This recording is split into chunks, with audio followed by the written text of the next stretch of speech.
I got you with the title, didn't I?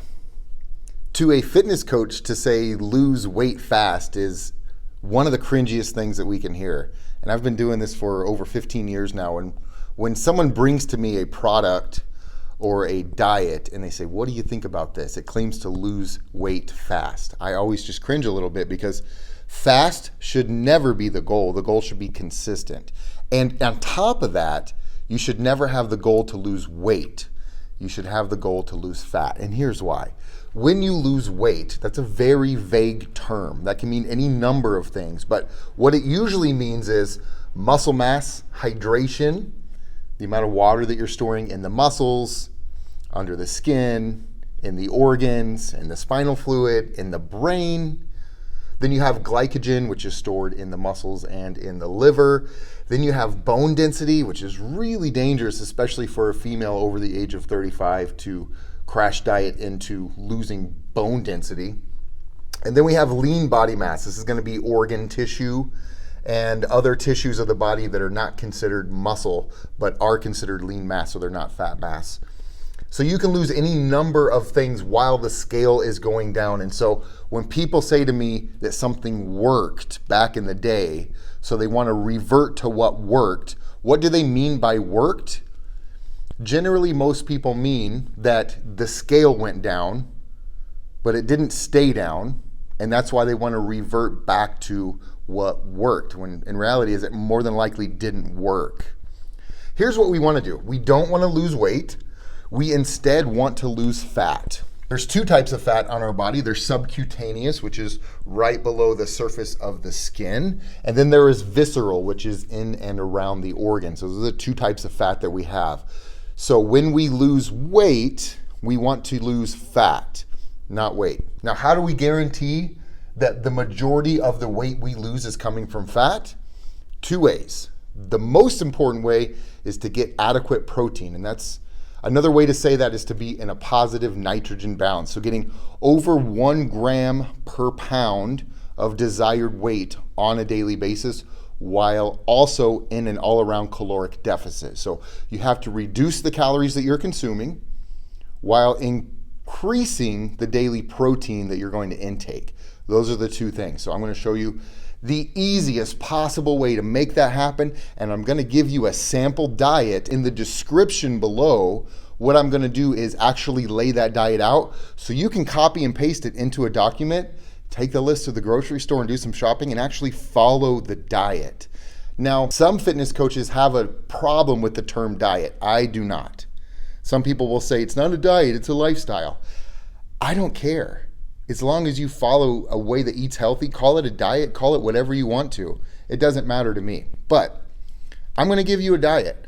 And if you follow this, and the challenge is to actually follow it and to get your spouse to do it with you, or to get coworkers to do it with you, and to do it strictly for just 5 days to see what can happen with just 5 days of strict adherence. And I don't want you to worry about calories, carbs, fats, and proteins. I just want you to eat exactly how I tell you to eat. So let's talk about that. This will be your breakfast for 5 days, or however long you choose to complete this challenge. Men are going to eat different amounts than women, and this is going to be in the description below, but you can also just take a screenshot of this right here. But basically, eggs are going to be the foundation of the protein for the breakfast. So we have liquid egg whites. You can buy those in a carton. You have whole eggs. You have oats. You're going to measure those raw, which means uncooked, and those can be the quick minute oats. You have raisins. You have whole milk. And then you have cinnamon and stevia, or whatever sweetener you decide to use for your sweetening needs, if you even have sweetening needs. I find for most people to add a sweetener, it does make things a little bit more palatable for longer term.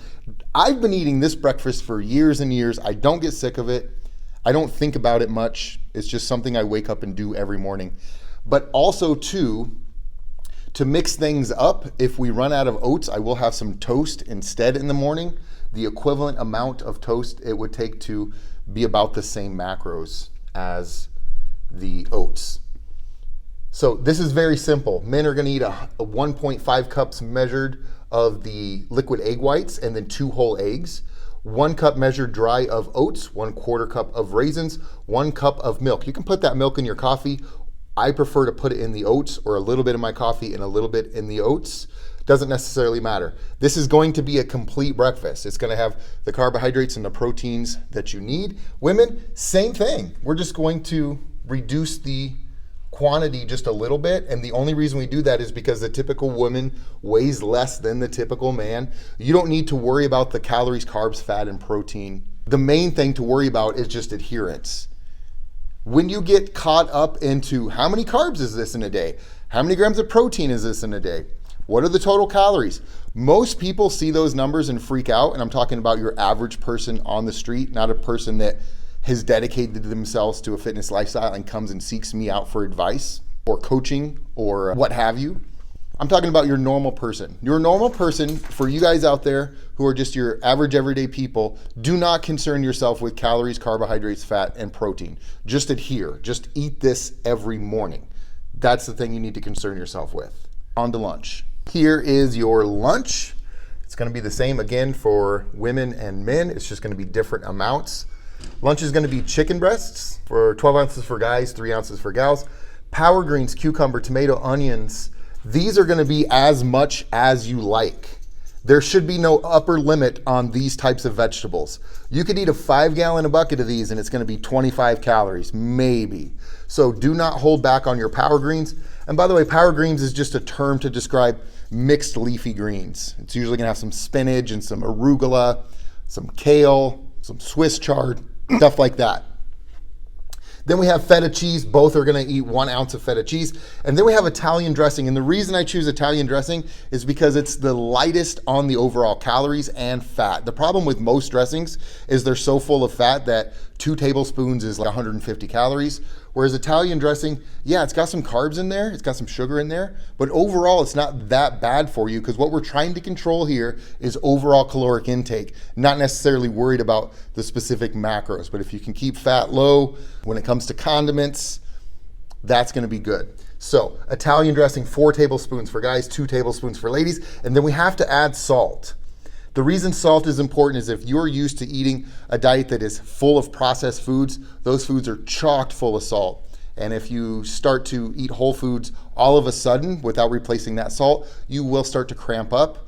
You'll start to get lightheaded and dizzy. Occasionally, you might have low blood pressure.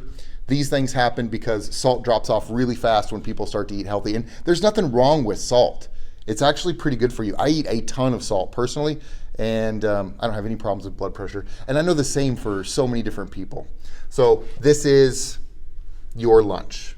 Okay, now we talk about dinner. This is going to be your dinner right here. We have chicken thighs or legs, 4 ounces for each.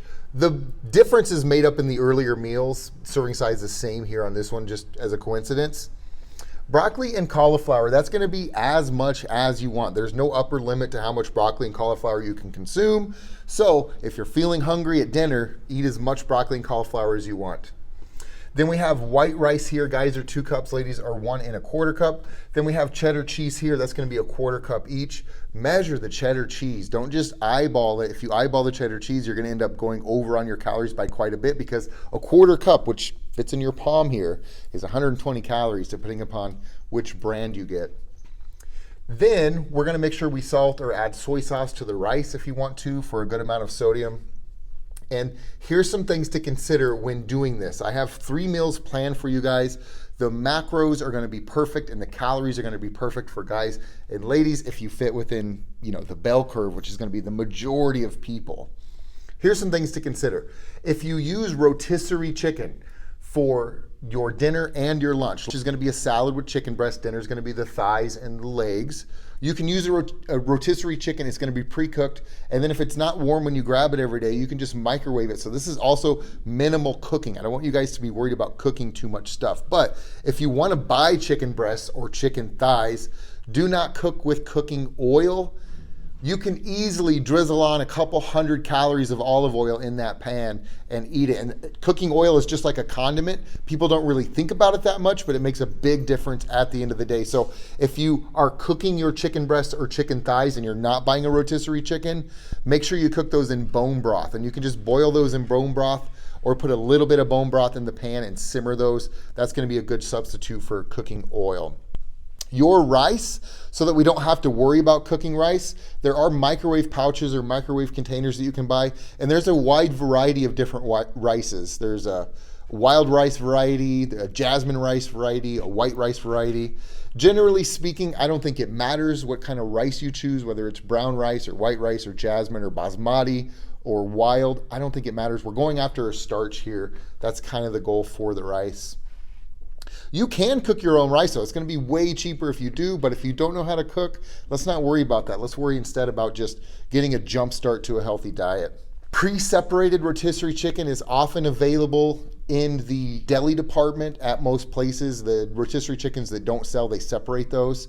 And you can get containers of white breasts, dark meat, or mixed. So just make sure you look at those. Other than that, this is a pretty good jump start to a healthy diet. It doesn't take much cooking. You're going to pretty much be microwaving the chicken thighs and microwaving the breasts for your salads.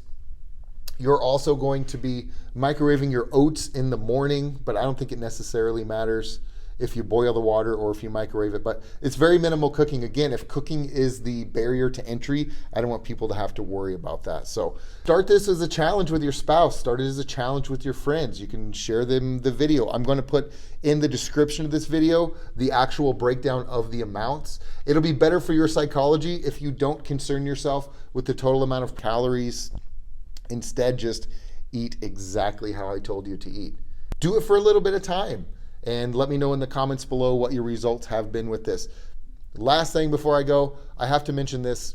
If you get sick of chicken for your salad or for your dinner, that is interchangeable with turkey, breasts, or thighs. That's also interchangeable with lean cuts of steak. That's also interchangeable with tilapia or shrimp or any kind of seafood there. That is interchangeable. Broccoli and cauliflower are interchangeable with asparagus or any other vegetable. It's going to be fine to mix those out. And the same thing goes for your lunch. If you want to mix out your power greens one week and just do straight romaine or iceberg or whatever, that's fine too. But just mix things out as you need to. Your rice can be directly substituted with a potato, whether that's a white potato or a sweet potato. Doesn't necessarily matter. If you have the same measurement, if you were to mash those, it would still be 2 cups for guys, 1.25 cups, and the macros are going to be almost exactly the same. So don't concern yourself with that too much. When considering changing out the meats, there are an endless variety of meats you can switch out. Just don't choose a really fatty cut of meat like a prime rib or something like that, because that's going to throw the fat way over and that's going to throw your calories way over. So choose lean meats if you're substituting. Doesn't necessarily matter what vegetables you choose those out to be. And then the rice, like I said, potatoes, or even some breads are really good. Like a sourdough bread is really good to change that out as well. One thing to consider is that if you were to, let's say, prep a week's worth of meals just like this on a Sunday, which isn't going to be much, right? You're going to buy some rotisserie chicken, some microwave rice, some mixed greens, some frozen cauliflower and broccoli that you also microwave. And the trip to the grocery store is going to be very minimal. But if you prep for a week and you start, let's say, on a Monday and you ride this out, let me know in the comments how that went for you and if it was easy to get all this food in, because it's a high volume diet, but it's going to be less calories than what you need, which is going to put you in a caloric deficit. It's also going to put you in a positive nitrogen balance because there's a ton of protein built into this 3-meal program here. So make sure you like and subscribe to the channel, and let me know in the comments how this worked out for you and what you think about it. And I'll see you guys next time.